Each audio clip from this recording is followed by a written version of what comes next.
9월 25일 화요일 오늘의 주요 뉴스입니다. 뉴욕 증시가 글로벌 경제 성장에 대한 신뢰가 부족한 상태에서 하락세로 마감했습니다. 개장 전 발표된 독일의 9월 기업 신뢰 지수가 예상치를 밑돌면서 2년 반 만에 최저 수준을 기록한 것이 악재가 됐습니다. 다우지수는 0.15%, S&P 500 지수는 0.22%, 나스닥 지수는 0.6% 하락 마감했습니다. 유럽 증시가 이틀 연속으로 하락했습니다. 스페인과 그리스 우려가 커지는 가운데 독일 경제 지표까지 부진한 모습을 보인 것이 악재로 작용했습니다. 영국은 0.24%, 프랑스는 0.95%, 독일은 0.52% 내렸습니다. 9억 원 이하 미분양 주택을 구입할 때 5년 동안 발생하는 양도소득세를 감면해주는 법안이 국회 기획재정위원회를 통과했습니다. 대상 주택은 법안이 통과된 24일부터 오는 12월 31일까지 매매되는 주택입니다. 정부가 경기 활성화를 위해 축소했던 사회 기반 시설 예산을 내년에 다시 확대키로 했습니다. 또 1조 원 규모의 유망 서비스 중소기업 특별 보증을 신설하는 등 서비스 산업 육성 예산도 늘릴 방침입니다.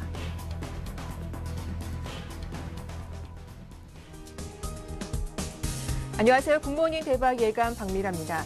간밤 글로벌 증시는 유럽의 재정 위기가 다시 고조되면서 일제히 하락세로 장을 마쳤습니다. 경제 성장에 대한 신뢰가 부족한 상태인데요. 여전히 해결되지 않고 있는 스페인의 문제도 시장에 악재로 작용을 했습니다. 자, 어제 국내 증시는 장중 변동폭이 상당히 컸습니다. 외국인과 기관, 프로그램의 매물이 출되면서 코스피는 장중할 때 1970포인트까지 밀리기도 했는데요. 하지만 오후장 들어서 연기금의 매수세가 유입되면서 코스피 지수는 다시금 2000선 위에서 강보합권으로 마감을 했습니다. 빠질 듯, 하지만 아슬아슬하게 2000포인트 위에서 줄다리기를 하고 있는 모습인데요. 오늘은 어떤 흐름이 이어질지 자세한 대응 전략 살펴봐 드리겠습니다. 굿모닝 대박 예감 2부 순서 지금 바로 시작합니다.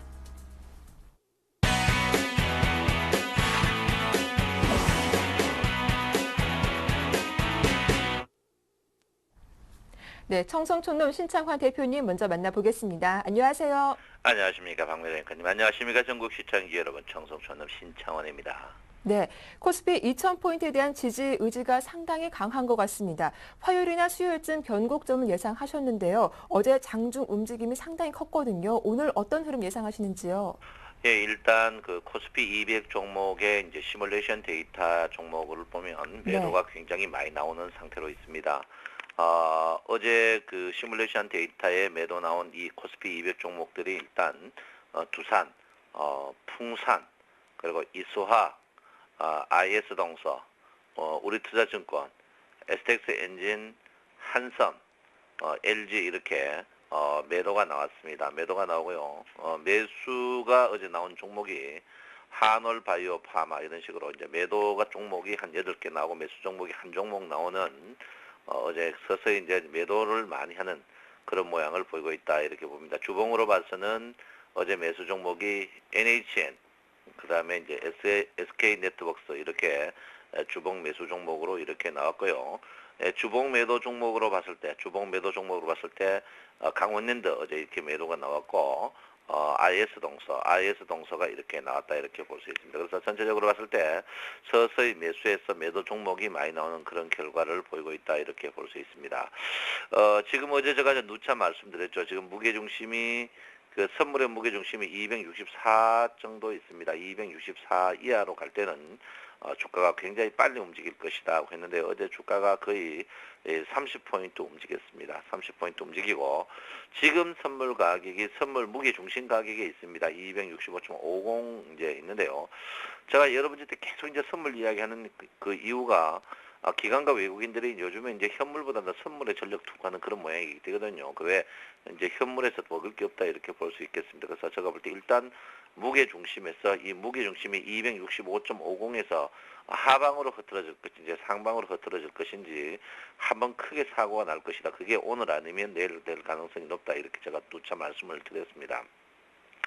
어제 환율에 여러분 보다시피 이제 약세가 조금 있으니까 주가 종가에 어제 이제 환율이 아침에 굉장히 강세였습니다.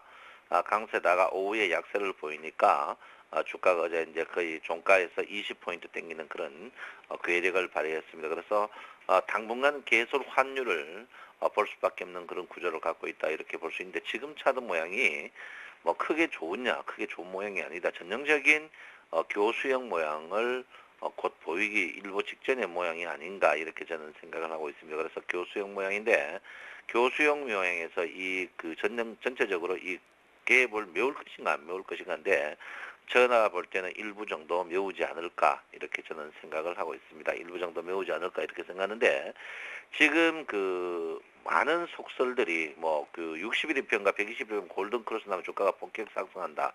그렇지 않습니다. 61위평, 121위평 골든 크로스 나면 그날부터 빠지는 경우가 과거에도 굉장히 많았고 뭐 61위평, 121위평 골든 크로스가 주가가 단기적으로 고점 나는 그런 바닥에서 거의 반 정도 뜨는 이런 모양을 보이기 때문에 그런 속설은 엉터리 속설이다 이렇게 볼 수가. 가장 중요한 거는 61위평입니다. 61위평이 지속적으로 상승하느냐 안 하느냐 이렇게 보는데 61위평이 지속적으로 상승함으로써 주가가 지금 크게 죽지 않는 모양이다. 그렇지만 제가 볼 때는 시간으로나 공간적으로나 두 중에 하나는 선택해야 된다. 제가 볼 때는 일단은 조정이 한 예상을 할 수 있다 이렇게 볼 수 있겠습니다. 전체적으로 오늘 61위평은 지속적으로 상승이죠. 61위평 상승이기 때문에 주가가 크게 빠질 때마다 쭉쭉쭉쭉 올라오는 그런 모양을 보이고 있습니다. 그래서 61위평이 이제 며칠 동안은 서서히 더욱더 강세를 보이고 있습니다. 그렇지만 마지막 끝물이거든요. 여기 보면 한 4일 정도 61위평이 주춤주춤하는 그런 경향이 있습니다. 그 이후에는 주가가 61위평이 지속적으로 한 20일 동안 상승하는 그런 부분인데 제가 볼 때는 이번 주에 조금 조정이 있은 다음에 주가는 계속 크게 빠지지 않는 주춤주춤하는 그런 강세를 계속 보일 가능성이 높다 이렇게 볼 수 있기 때문에 여러분께서는 선서히 주식을 1등주에만 슬럼해야 된다. 특히 코스닥에 목숨 거는 분들은 수익 났나 안 났나를 여러분께서 계좌를 펴보면 아실 것이다. 이렇게 제가 누차 여러분에게 말씀을 드리겠습니다. 지금 장 자체가 굉장히 어렵습니다. 어렵지만 1등주에 쓰려면 어제도 삼성전자만 떴죠.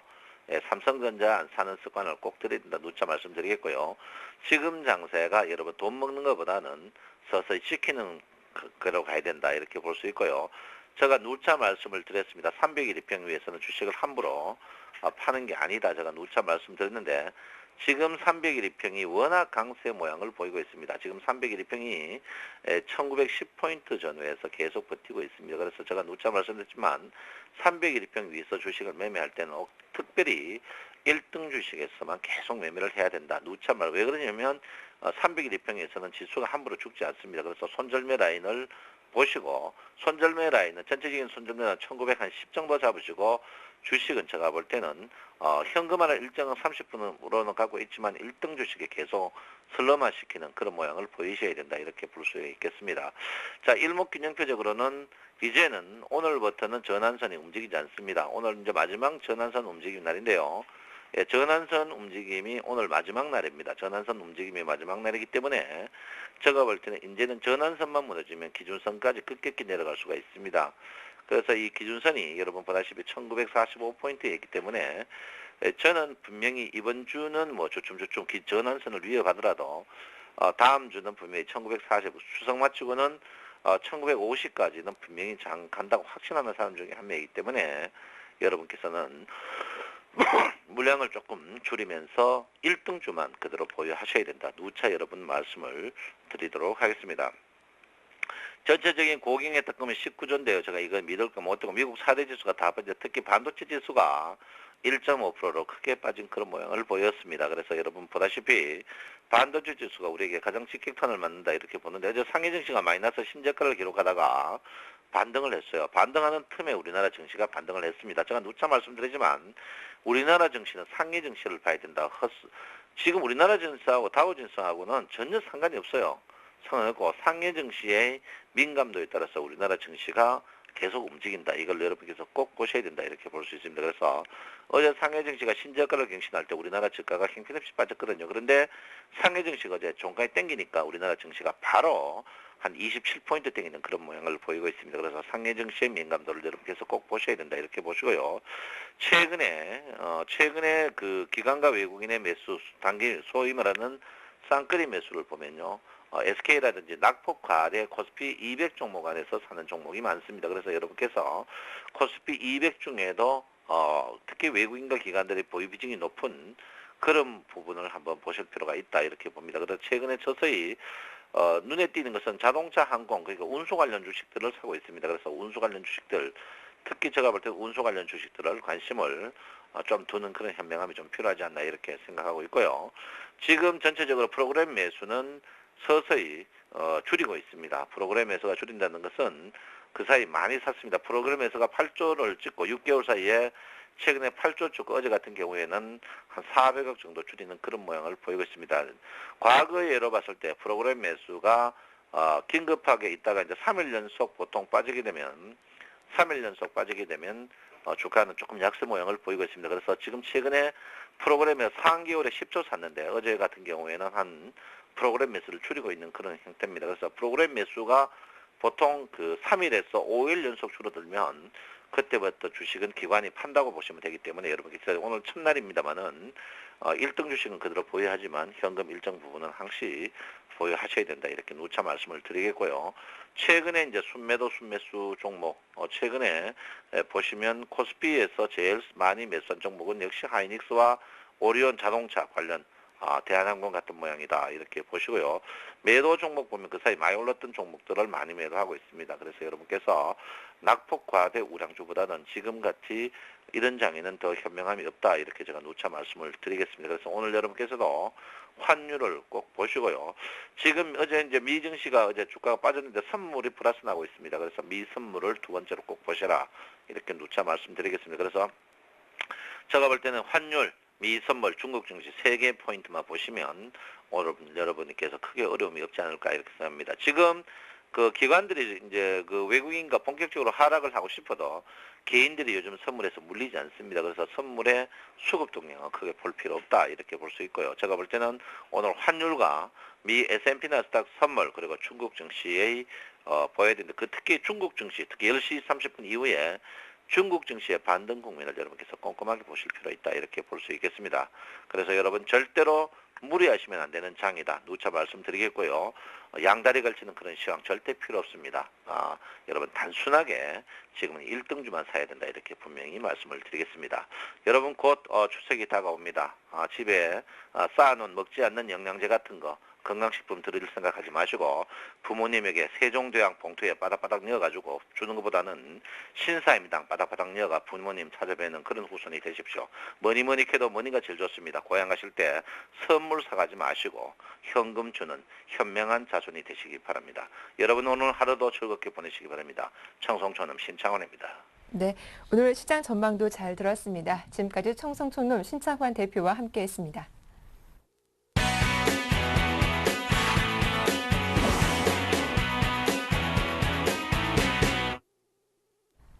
네, 오늘장 유망 업종과 종목도 확인해 보겠습니다. 샘플러스 최병권 전문위원님 나오셨네요. 안녕하세요. 네, 안녕하세요. 예, 먼저 두 종목 AS를 받아볼 텐데요. 지난주 추천받은 유진로봇과 또 어제 추천받은 인피니티 헬스케어 두 종목 모두 노인복지와 관련된 종목이기도 한데 먼저 유진로봇부터 확인을 해볼까요? 예, 유진로봇 같은 경우에도 이제 상승을 해서 어제 네. 상한가를 기록했는데요. 상한가를 기록한 종목이 많지는 않습니다. 근데 최근에 장세를 보면은 이 순환매의 흐름을 잘만 타면은 굉장히 좋은 장이 되고 수익이 굉장히 크게 날 수 있는 그런 장이 됩니다. 실질적으로 지금 보면은 그 선순환을 가지는 종목들을 미리 매입을 해서 기다리는 형태로 갔을 때 수익이 제일 좋은 편을 보이고요. 또 어제 AS를 해드렸던 YG 엔터테인먼트 같은 경우에도 어제 상한가 마감을 했습니다. 그래서 네. 그 정도로 지금 굉장히 좀 빠르게 종목들이 진행을 하면서 어떻게 대응을 하느냐에 따라서 수익률이 지금 극명하게 차이가 나는 시점이기 때문에 우리 투자자들께서 지금 현재 시점에서 종목을 어떤 것을 뭐 거론하기 이전에 앞서서 제가 볼 때는 제일 중요한 것은 지금 현재 시점에서 뭐 기존의 어떤 그 선입견을 좀 버리는 것입니다. 사실은 그 우량주라든지 대형주만을 고집하게 된다라면은 지금 같은 시점에서의 수익을 내기가 좀 힘든 면이 분명히 있습니다. 어차피 주식 투자자라는 수익을 내기 위해서 주식시장에 들어오는 것이기 때문에 수익을 쫓아가는 게 사실은 맞습니다. 그래서 이 종목이 뭐 기업 가치가 떨어지는데 아니면은 뭐 내용이 없는데 이런 식으로 해서 너무 선입견을 가지다 보면은 시장에 지금 보시다시피 종목들은 계속해서 올라가고 있는 상황인데도 수익을 못 내거나 계속 구경만 하는 상황이 나올 수밖에 없습니다. 그렇기 때문에 뭐 그런 부분에 대한 어떤 선입견 같은 걸 버리시고 시세가 나오는 쪽으로 계속 교체 매매를 과감하게 해주시는 것만이 수익을 따라가는 경향이 될 수 있고요. 또 빨리빨리 수익을 얻을 수 있는 상황이 되겠습니다. 유진로봇 같은 경우에도 지금 보시면은 그 하나의 공통된 특징을 갖고 있습니다. 주가가 그동안 많이 내렸고 또 바닥을 오랫동안 다지면서 주가가 오를 수 있는 여지를 많이 열어줬다는 것이고요. 또 그 전에 주가가 매수가 한번 들어오면서 매수세를 확인시켜줬다는 것, 이런 부분들이 이제 상승 초기 국면을 공략한 케이스라고 볼 수 있겠고요. 또 상승 초기 국면을 공략을 했을 때 수익률도 가장 좋고 또 매수를 하실 때도 무리하게 추격 매수를 안 해도 되기 때문에 그런 면에서도 여러 가지 강점이 있다라고 볼 수 있겠습니다. 투자자들께서는 이런 종목이 오르면은 거기에 따라서 뭔가 좀 긍정적인 호재성 내용이 떴는가 이거부터 먼저 생각을 하시는데 네. 사실은 특별한 내용이 없습니다. 하지만은 어떤 종목은 어제 급락을 해서 하한가를 맞고 어떤 종목은 또 상한가를 기록하는 상황은 결국은 전부 수급적인 요소, 즉 지금 시장의 상황이 수급적인 부분에 의해서 좌지우지된다는 것을 정확하게 이해를 하셔야 됩니다. 그렇지 못한다면 계속해서 왜 올라가지? 올라갈 이유가 없는데 왜 올라가지? 이렇게만 얘기를 하다 보면은 주가의 시세는 벌써 다 나와버리는 경우가 많고요. 네. 또 올라가는 종목에만 집착을 하시다 보면 결국 따라가는 매수밖에 안 되기 때문에 이런 부분들을 좀 많이 체크를 하셔서 대응을 꼭 좀 하셨으면 싶고요. 저도 지금으로서는 추천을 드릴 때 가장 그런 부분에 대해서 많이 포커스를 맞추고 있다 이렇게 보시면 되겠습니다. 그래서 유진로봇 같은 경우에도 지금 현재로서는 당분간 추가적인 상승 흐름이 조금 더 나올 것으로 예상이 되기 때문에 오늘 아침에 갭 상승 여부, 그 다음에 또 추가 돌파 여부에 따라서 오늘 매도를 할 것인지 아니면 좀 더 끌고 갈 것인지 이런 부분들을 체크를 하시면 되겠고요. 네. 목표가는 뭐 오늘 아침에 뜨기만 하면 바로 달성이 될 것 같습니다. 그리고 인피니티 헬스케어도 사실은 어제 같이 움직인 종목인데요. 이 종목은 이제 덩치가 유진로봇보다 훨씬 좀 더 크기 때문에 상대적으로 좀 둔한 모습을 보이는 것인데 어제 장중에도 11.96까지 올라갔기 때문에 뭐 진행상에 특별한 어떤 문제가 없고요. 또 추가적인 매수가 금방 들어올 것으로 그렇게 예상이 되고 있습니다. 네, 말씀 들어보니까 역시 순환매가 돌고 있는 종목을 잘 발굴하는 게 중요하지 않을까 싶기도 한데요. 자, 오늘 살펴볼 업종은 어느 업종입니까? 네, 오늘 말씀드릴 종목은 바이오 관련주입니다. 바이오 관련주는 최근 들어서 이제 슈퍼 박테리아 이 네. 부분 때문에 지금 감염이 계속 증가를 하고 있습니다. 그래서 이런 부분 때문에 지금 최근에 이슈가 많이 되고 있고요. 또 바이오 관련주들이 최근에 실적 개선을 많이 시키고 있습니다. 대표적으로 뭐 CGN이라든지 이런 덩치 큰 기업들 같은 경우는 3분기 실적이 상당히 좋을 것으로 그렇게 기대를 하고 있는 상태고요. 또 차트들도 보시면은 대부분 바닥권을 탈출하는 모습들이 많이 나오고 있습니다. 대표적으로 이제 우리가 꼽아볼 수 있는 CGN 같은 경우에도 불과 이틀 전에 지금 네. 상한가를 기록을 했습니다. 그것은 이제 결국 실적에 대한 기대감이나 추가적인 매수가 또 들어올 수 있다는 것을 의미하기 때문에 굉장히 좋은 흐름들을 보여주고 있고요. 뭐 이런 부분들이 그 관련 업종들에 대해서 추가적인 매수를 더 들어올 수 있게 만드는 요소로 보실 수 있겠습니다. 그리고 최근 들어서 이제 슈퍼박테리아 관련해서 인트론 바이오라든지 또 뭐 이연제약이라든지 이런 종목들의 차트를 모습을 보시면은 굉장히 상승률이 강하고 흐름도 네. 강하다는 것을 알 수 있습니다. 그래서 이런 부분들이 앞으로 이 종목군에 대한 상승 기대감을 좀 더 키우고 있는 상태고요. 앞으로 추가적인 상승이 더 나오게 된다고 하더라도 뭐 이쪽에서의 추격 매수보다는 또 새로운 종목을 발굴해서 접근 타이밍을 가져가신다면은 좋은 결과를 좀 얻으실 것으로 그렇게 생각이 되고 있습니다. 예, 이제 종목을 찾아볼 텐데요. 그렇다면 최근 뭐 강하게 급등한 종목이 아니라 좀 조정을 받고 있는 그런 종목 오늘 들고 오셨겠어요? 네, 그렇습니다. 일단 최근 들어서 진행을 보시면은 기관들의 매수가 대체적으로 좀 많이 들어오고 있는데요. 네. 중대형주 쪽의 매수보다는 중형주, 우리가 흔히 이제 얘기를 하는 중형 종목들, 시가총액 한 3천억대에서 1조 원대 정도의 중형 종목들에 대해서 매기가 많이 몰리고 있는데 이런 트렌드도 좀 반영을 해야 될 것 같습니다. 그래서 오늘 가지고 나온 종목은 바이오 쪽에서의 조금 덩치가 큰 종목인 RNL 바이오입니다. 어차피 RNL 바이오 같은 경우는 사실상 줄기세포 쪽으로 포커스가 많이 맞춰지긴 하는데요. 또 슈퍼박테리아 쪽도 지금 계속 연구가 활발히 진행되기 때문에 관련주로도 볼 수 있고요. 또 실제로 줄기세포를 이용한 화장품 수출도 상당히 순조롭게 이루어지고 있는 상태이기 때문에 추가적인 상승이 들어오기가 좋은 모습을 갖고 있습니다. 주가는 8월 초에 상승세를 한번 탔다가 지금 옆으로 계속 주가가 기어가고 있는 상태인데 이런 상태에서 이제 다시 한번 2차 매수가 들어올 수도 있다라고 판단을 하고 있고요. 그렇게 되면은 다시 돌파가 나오면서 2차 상승세를 탈 수 있다라고 보고 있습니다.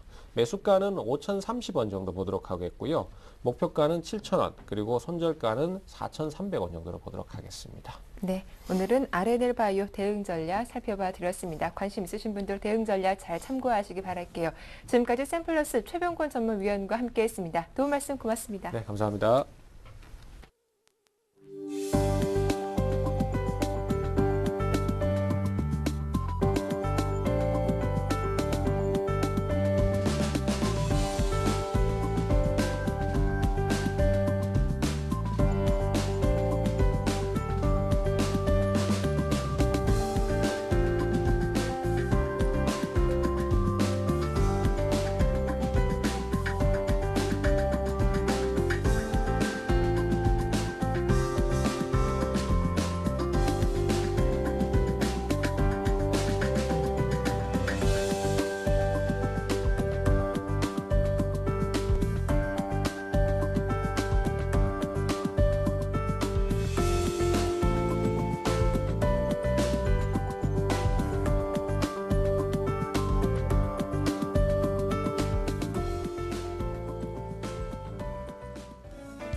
안녕하세요. 왕동석입니다. 매일 아침 증권사들의 투자 전략과 또 신규 편입 종목에 대해서 살펴보는 시인데요.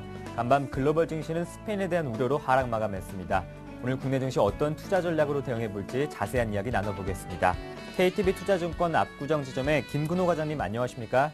네, 안녕하십니까? 네, KTB 투자증권 오늘장 전략 세워주시죠. 네, 일단 뭐 시장 조정은 어느 정도 나왔습니다. 뭐 네. 미국 지수, 유럽 지수 조금 쉬어가기 흐름이 나왔는데요. 중요한 것은 뭐 조정은 있지만 좀 부정은 없다라는 말씀을 좀 드리고 싶은데 시장에서는 아직까지 부정의 느낌보다는 긍정의 기대감이 훨씬 더 강하다. 뭐 유동성이 풀린 것도 있지만 뭐 스페인, 뭐 사실 그리스 같은 경우에는 뭐 아직까지 확실한 구제금융 정책이 나오진 않았지만 이미 뭐 어느 정도 좀 해가 묵은 이슈라고 좀 생각이 들고요. 최근에 이슈가 됐던 스페인 역시도 뭐 국채 발행이 어느 정도 성공이 됐고 물론 스페인이 받아야 할 구제금융 조건들이 굉장히 좀 강력하기 때문에 아직까지 확실한 이 구제금융에 대한 신청이 없는 점이 좀 불확실성으로 다가오고 있지만 다르게 보면 유로존 지역 같은 경우에는 분명히 구제금융에 있어서의 해결책을 좀 마련하려는 움직임들이 딴 때보다 굉장히 좀 강하다. 그 이유는 뭐 스페인을 기점으로 해서 그리스 해결도 하고 나머지 국가들에 대해서도 어느 정도 좀 해결책을 마련하고 가려는 정치적인 의지가 좀 보이는 것 같고요. 최근에 또 수급에 대한 말씀을 좀 드려야 되는 게 기관과 외국인의 수급이 좀 충돌을 하는 모습입니다. 뭐 어제 같은 경우에는 이 코스피 시장 기준으로 이 기관은 좀 순매수를 보여줬지만 외국인이 순매도를 보여주는 모습을 보여줬는데 뭐 그간의 움직임과는 좀 반대로 움직임을 보여줬는데요. 기관 같은 경우에는 지금 수준 2,000포인트 이상 그리고 2,020포인트대까지는 분명히 펀드 환매에 대한 부담감이 굉장히 클 수밖에 없다. 그러니까 강력하게 순매수 이 수급을 보여줄 수 있는 어떤 모멘텀이 그렇게 크지 않다라는 의견을 좀 드리고 싶고 오히려 지금 상태에서는 외국인의 수급에 조금 더 기대를 해봐야 되는 상황이 좀 되지 않았나라는 의견을 좀 드리고 싶고 지수상으로는 일단 지금 수준부터 2020포인트까지는 분명히 다시 한번 말씀드리지만 지수의 부담 구간은 맞습니다. 지금 수준에서는 지수 플레이보다는 종목 대응을 하시는 게 맞을 것 같고요. 최근에 오히려 코스닥 쪽에 종목들이 굉장히 좀 좋은 종목들이 많이 나오고 있다. 뭐 그러나 역시나 급등에 대한 부담감은 항상 도사리기 때문에 신규로 진입을 하실 때는 분명히 한 번 더 고민을 하시라는 말씀 드리겠습니다. 네, 또 수급에 대한 관심이 필요하다 말씀하셨는데요. 오늘장 또 신규 편입 종목도 함께 소개해 주시죠. 네, 최근에 업종 중에서 눈에 띄는 업종이 뭐 물론 엔터 네. 업종도 있고 바이오 업종도 있지만 제약 업종이 좀 눈에 띈다라는 말씀 좀 드리고 싶은데요. 최근에 제약업종들이 굉장히 좀 빠른 반등세를 좀 보여줬습니다. 그 이유가 사실 제약업종 자체 내 가장 큰 리스크였던 뭐 약가 인하라든지 그리고 이 영업 환경의 전반적인 변화, 그러니까 리베이트가 사실 뭐 좋지는 않았지만 리베이트를 기반으로 해서 영업들을 했는데 이런 부분들이 굉장히 좀 강력하게 규제가 되면서 주가들이 굉장히 조정을 많이 받았습니다. 그러나 최근에 제약주들의 주가를 좀 보게 되면 굉장히 좀 빠르게 반등하는 모습들을 보여줬는데요. 이런 부분들을 봤을 때는 약가 인하라든지 뭐 리베이트 규제 이런 부분들이 어느 정도 좀 선반영돼서 마무리되지 않았나. 오히려 이제는 밸류에이션이나 실적에 대한 믿음을 좀 가져야 될 때다라는 말씀을 좀 드리면서 대웅제약을 오늘 말씀드리는데 대웅제약의 투자 모멘텀을 먼저 한 가지 짚어드리면 3분기 실적에 대한 얘기를 좀 안 드릴 수가 없겠죠. 이제 실적 시즌이 다가왔으니까. 3분기 실적에 대한 점검을 좀 해드리면 기존의 추정치와 컨센서스를 좀 상회할 것이라고 당사가 KTB 투자증권에서는 좀 판단하고 있습니다. 매출액에 있어서는 2분기하고 유사한 수준이 나오겠지만 오히려 영업이익 쪽에서 굉장히 좀 좋은 모습들이 나올 것이다. 뭐 일회성 비용 그리고 원료 도입 단가 자체의 인하 이런 부분들이 영업이익으로 충분히 반영될 수 있다라고 얘기가 나오고 있고요. 또 2분기에 통제되지 못했던 연구개발 비용 R&D죠. R&D 비용과 광고 선전비에 있어서의 절감 기본적으로 비용들이 줄기 때문에 영업이익이 커진다라는 말씀드리고 내년도 역시도 실적이 괜찮지 않나라고 판단을 하고 있습니다. 회사 자체의 가이던스도 그렇고 약가이나 뭐 리베이트 영업 규제 이런 부분들이 내년에도 뭐 지속적으로 될 것으로 예상은 되지만 일단 역시나 어느 정도 주가에 선 반영이 됐고 실적에도 어느 정도 반영이 됐기 때문에 일단 이런 부분들이 실적 개선으로 나타날 것이라고 생각이 들고요. 이 제약업종에서 가장 주목해야 될 부분은 역시나 신약입니다. 신제품에 대한 긍정적인 기대감인데요. 동사 역시 뭐 올해 말 내년에 두 가지 정도의 경쟁력 있는 신제품 출시가 좀 기다리고 있습니다. 이 부분이 긍정적인 모멘텀인데요. 이 추가적인 코프로모션 품목으로 고혈압 복합제 신약의 도입 추진 그리고 만약에 이 부분이 도입이 확정될 경우에 이 특허 만료에 대한 올메텍이라는 특허 만료에 대한 우려를 완화시켜줄 것으로 전망이 되고요. 그 보톡스 바이오시밀러 역시도 내년 3분기에 출시를 목표로 하고 있습니다. 뭐 현재 임상 3상을 완료를 했고요. 식약청 허가 신청 준비 중인데 오리지널 보톡스를 국내에 유통해왔던 영업 경쟁력이 있기 때문에 이 부분은 대웅제약의 굉장히 강점이 될 수 있다. 이런 부분들 종합해서 일단 바이 의견 제시를 해드리고요. 목표가로는 42,000원 정도 제시를 해드리겠습니다. 네, 앞으로 실적이 기대되는 대웅제약 살펴봤습니다. 고맙습니다. 말씀 잘 들었습니다. 네, 감사합니다. 네, 지금까지 김근호 과장과 함께 KTB 투자증권의 오늘장 전략과 또 신규 편입 종목 살펴봤습니다. 저는 내일 아침에 뵙겠습니다.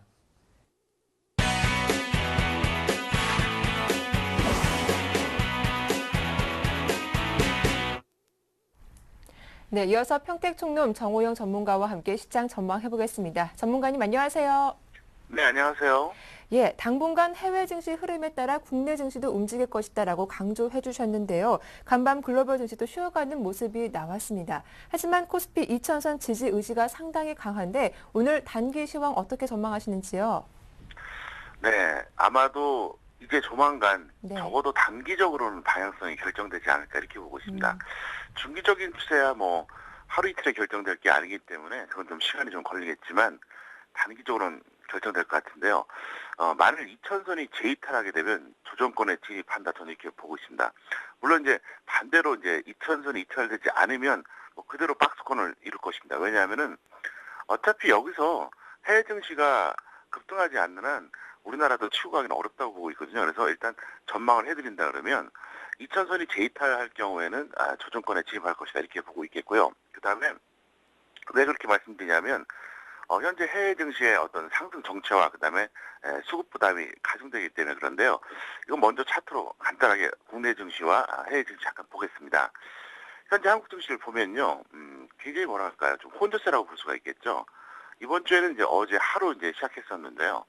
지난주 같은 경우는 이제 월요일부터 금요일까지 정말 하루도 빠지지 않고 이천선이 이탈됐다가 다시 회복하고 이런 게 반복이 되고 있습니다. 어제 같은 경우에도 무려 1977포인트까지 밀렸었거든요.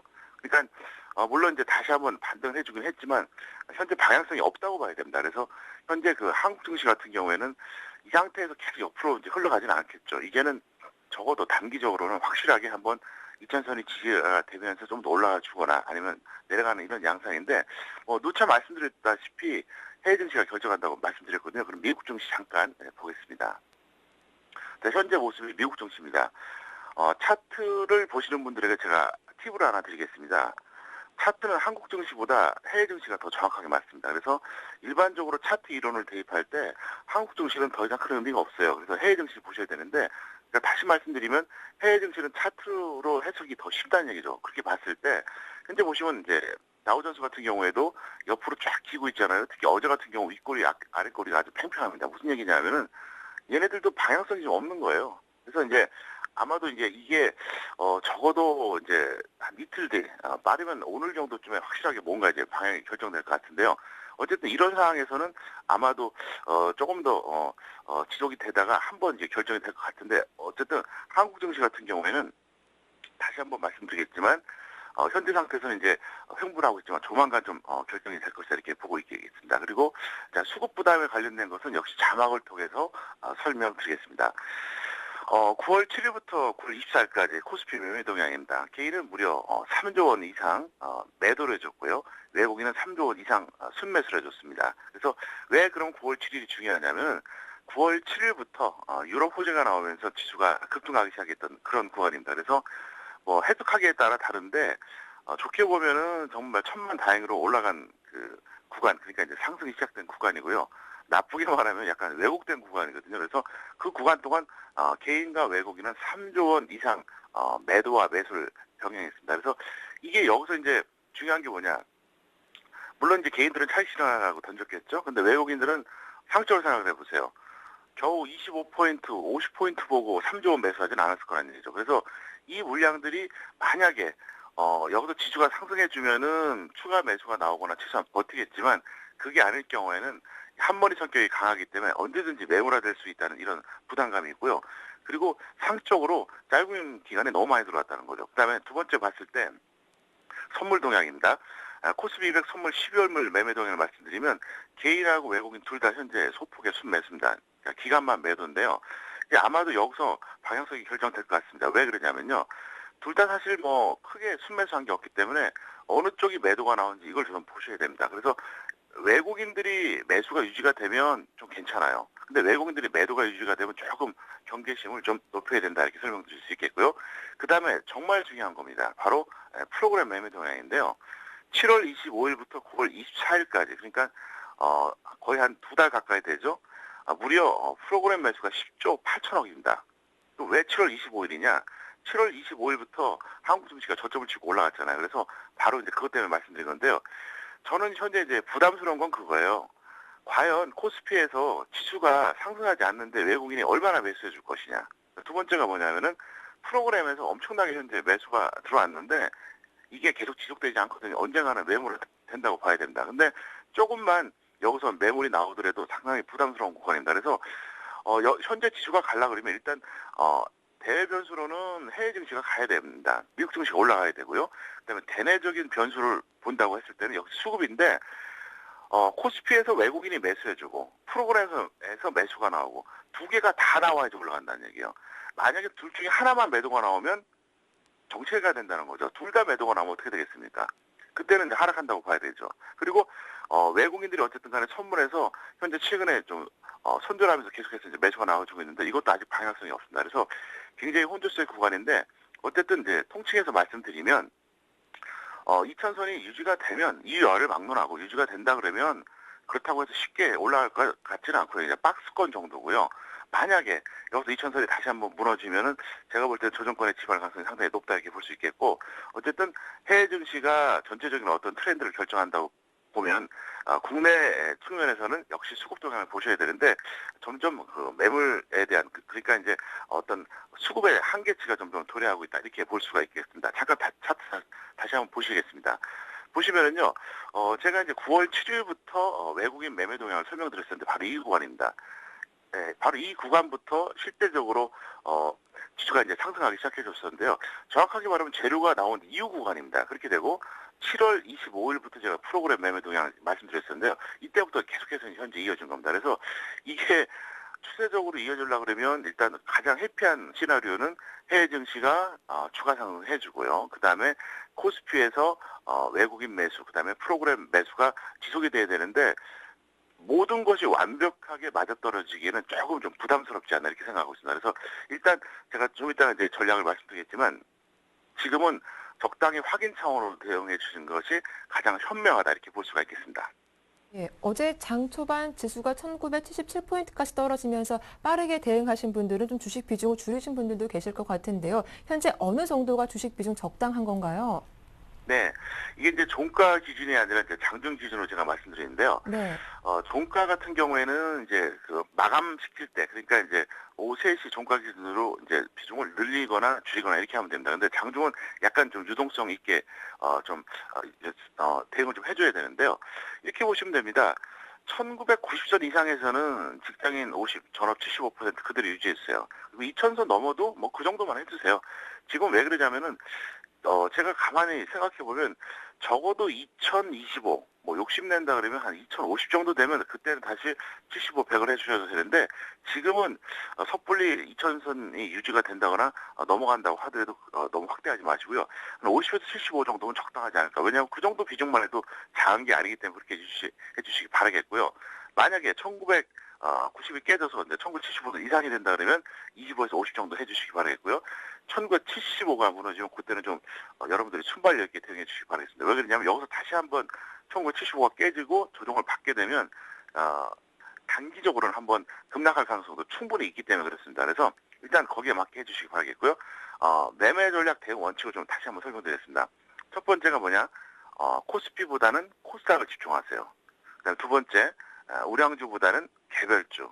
그 다음에 그냥 혼자서 움직이는 종목들보다는 테마주를 하시는 게 좋은데요. 현실입니다. 뭐 어떤 사람들은 코스닥 절대 하지 말라 그러는데 그거는 웃기는 소리예요. 왜 그러냐면요. 생각을 해보세요. 그러면 코스닥에 있는 매매하는 외국인 기관은 미친 사람들입니까? 아니잖아요. 거래하라고 상장시킨 거거든요. 우량주든 개별주든 일단은 재무제표가 형편없다면 모르겠지만 관리 종목 정도 되면 모르겠지만 정상적인 종목은 매매하시라는 거죠. 그래서 일단 비중만 잘 조절해 주시면서 여러분들이 적당히 이제 매매 주시면 되기 때문에 거기에 맞게 대응해 달라 설명드릴 수 있겠고요. 그다음에 다시 한번 부탁드리겠지만 주식 비중은 반드시 엄수해 주세요. 이게 가장 중요한 겁니다. 그래서 이걸 해주시기 바라겠고요. 급락할 때는 축소를 해주셔야 되는데 어쨌든 지금 전체적으로 봤을 때 수익 내기가 이렇게 녹록지 않은 상황입니다. 그래서 지금은 지수가 만약에 간다 그러면 코스피 종목, 우량주 이런 것들을 매수해야 되지만 지금 사실은 어떤 장사냐면 지수가 크게 가지도 않지만 그렇다고 크게 내려가지도 않아요. 그러다 보니까 코스닥에서 순환매만 나오거든요. 그러니까 만약에 이게 싫다면 그냥 관망하세요. 근데 접근한다면 어쩔 수 없이 지금은 코스닥 개별주 테마주 여기에서 여러분들이 수익을 추구할 수밖에 없기 때문에 반드시 거기에 맞게 여러분들이 대응해 주시길 부탁드리겠습니다. 네, 오늘도 도움 말씀 잘 들었습니다. 고맙습니다. 네, 감사합니다. 지금까지 평택총룸 정호영 전문가와 함께했습니다.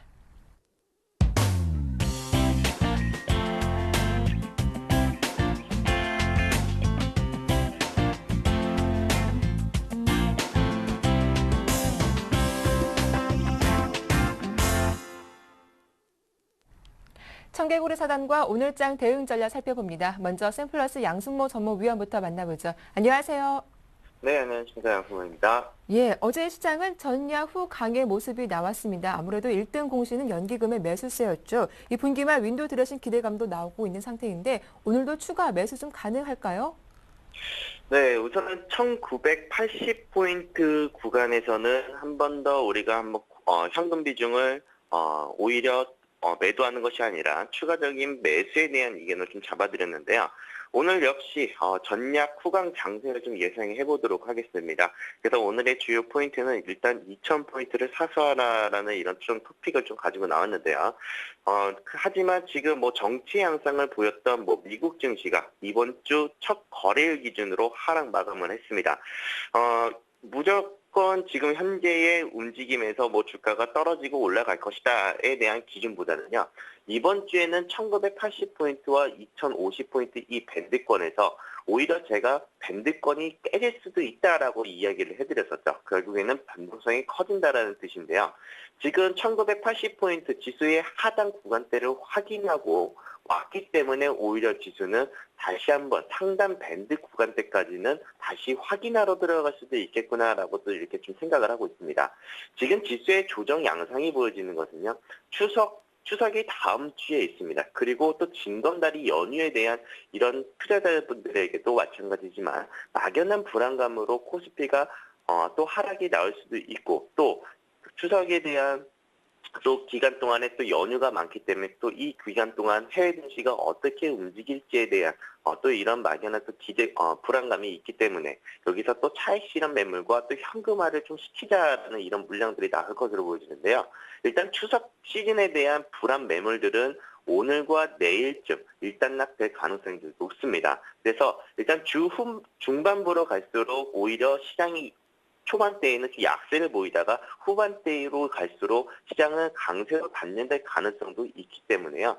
오히려 지금 현재 1980포인트에서 제가 매수를 해보자라고 이야기를 해드렸던 투자자분들이 여기서 매수를 진행을 하셨다면은 오히려 지금 2000포인트가 넘어가는 이 시점에서는 오히려 관망 시점, 추가적으로 매도도 아니고요. 추가적으로 매수도 아닌 그냥 관망 시점으로 해서 이번 주에 대한 주 후반부까지 한번 끌고 가보는 전략을 오늘은 한번 가져가 보시는 쪽에 대한 의견을 좀 제시를 해드리도록 하겠습니다. 네, 이어서 오늘 시초가 공략할 수 있는 종목은 어떤 종목인가요? 네, 우리 요즘 들어서 뭐 시초가 베팅 드리는 종목들 움직임이 상당히 좋습니다. 네. 그 중에서도 오늘 한번 ICK라는 종목을 또 가지고 나와봤는데요. 이 종목도 제가 최근 들어서 많이 가끔 가지고 시초가 베팅 종목으로도 가지고 나왔던 종목이었습니다. 자, 우선 ICK 같은 경우는 단기 베팅 승부조로 한번 보셔도 좋으실 것 같고요. 우선은 시가 베팅이 가능하다라는 이야기를 좀 해드리도록 하겠습니다. 우선 차트의 기준을 놓고 보면요. 계속해서 저항이 걸렸던 자리가 바로 3,750원 정도, 결국에는 한 3,800원에 대한 자리라고 보시면 될 것 같은데요. 지금 여기 자리에서는 좀 중기 트레이더에 대한 또 매매 관점으로도 일단은 보셔도 될 것 같습니다.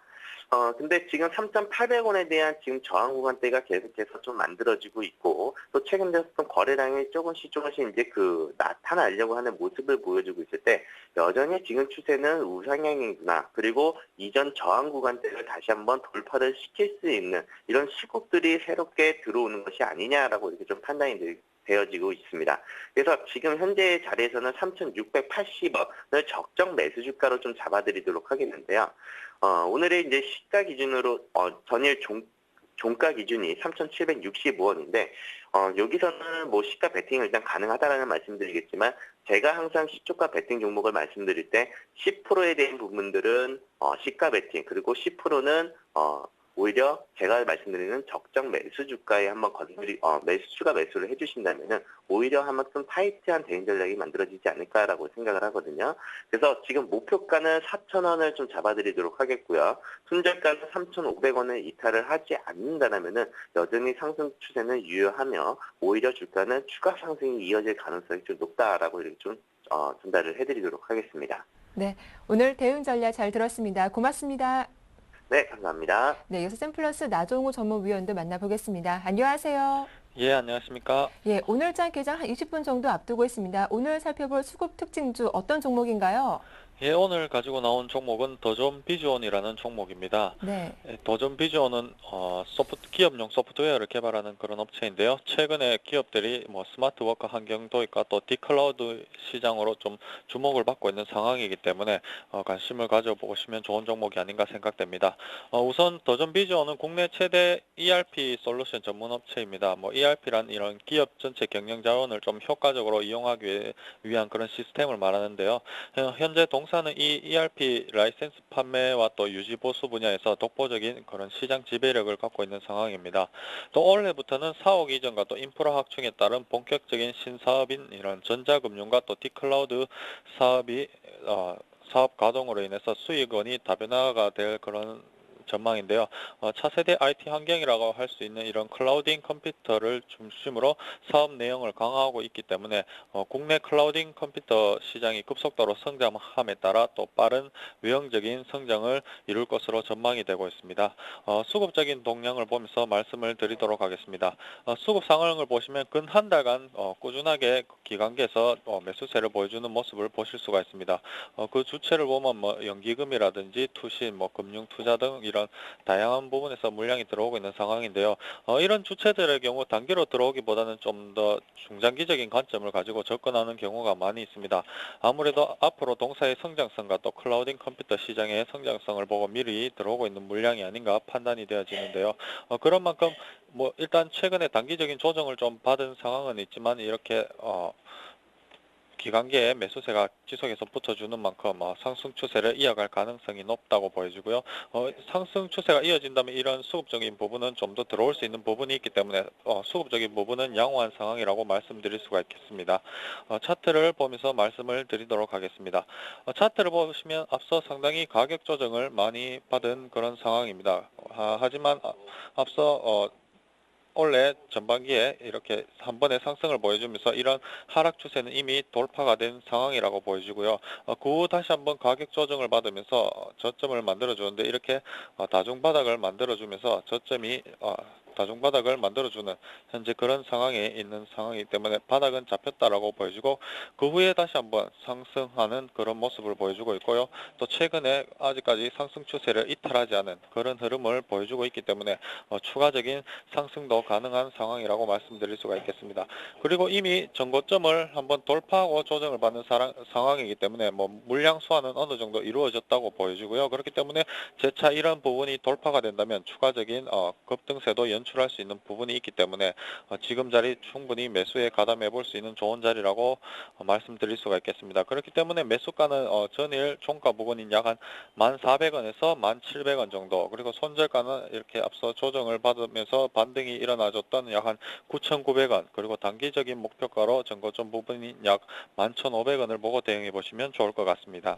네, 대응 전략 잘 들었습니다. 고맙습니다. 예, 감사합니다. 예, 굿모닝 대박 예감 여기서 마치겠습니다. 오늘 하루도 현명하게 투자하시고요. 저희는 내일 아침 이 시간에 다시 인사드리겠습니다. 함께해 주셔서 고맙습니다.